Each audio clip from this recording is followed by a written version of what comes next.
अयोध्या के जिस प्रकरण में ये लोग चंदा चोरी की बात करते हैं, वहां चंदा चोरी नहीं, चढ़ावा से जुड़े हुए एक प्रकरण का मुद्दा आया था।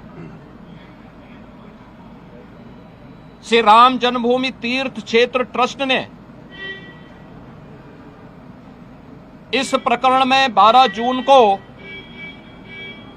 उत्तर प्रदेश सरकार को एक पत्र लिखा कि कतिपय समाचार पत्रों और मीडिया में इस प्रकार की सूचनाएं आई हैं और हम चाहते हैं कि इस प्रकरण की एक एसआईटी बना करके जांच करवा दी जाए। श्री राम जन्मभूमि तीर्थ क्षेत्र ट्रस्ट माननीय उच्चतम न्यायालय के द्वारा गठित एक धर्मार्थ ट्रस्ट है। राज्य सरकार इस मामले में कोई हस्तक्षेप बिना ट्रस्ट के आग्रह पर या माननीय न्यायालय के आदेश के बगैर कोई भी निर्णय नहीं ले सकती थी। ट्रस्ट ने अपील की, अनुरोध किया। राज्य सरकार ने 13 जून को स्वयं उनके अनुरोध के क्रम में एक एसआईटी गठित कर दी, जिसमें सचिव स्तर के एक सीनियर अधिकारी को एसआईटी का अध्यक्ष, आईजी रैंक के एक अधिकारी को उसका सदस्य और वित्तीय मामलों के विशेषज्ञ एक स्पेशल सेक्रेटरी रैंक के अधिकारी को उसका सदस्य बना करके इस एसआईटी को काम दिया गया कि वह अपनी रिपोर्ट उपलब्ध करवाएं, जिससे हम ट्रस्ट को इसके लिए आगे की कार्रवाई के लिए कह सकें। 15 जून से कार्य प्रारंभ किया।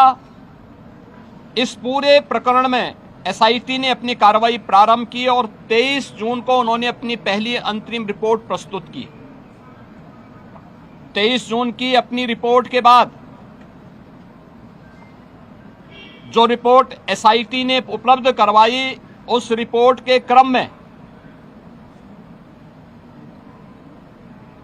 उत्तर प्रदेश सरकार ने ट्रस्ट को उसकी सिफारिशों को उपलब्ध करवाया और ट्रस्ट ने 25 जून को इस पर एफआईआर लॉन्च करवाया।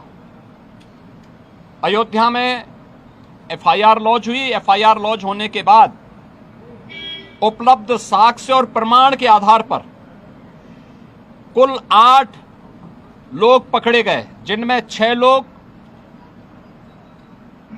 चढ़ावे से जुड़ी हुई धनराशि में चोरी करते हुए या धनराशि को इधर उधर करते हुए देखे गए। उस आधार पर कार्रवाई हुई। 2 लोग इस पूरे प्रकरण में जिनकी जिम्मेदारी थी, उन लोगों को और उसके साथ जोड़ करके यह 8 लोगों की गिरफ्तारी हुई।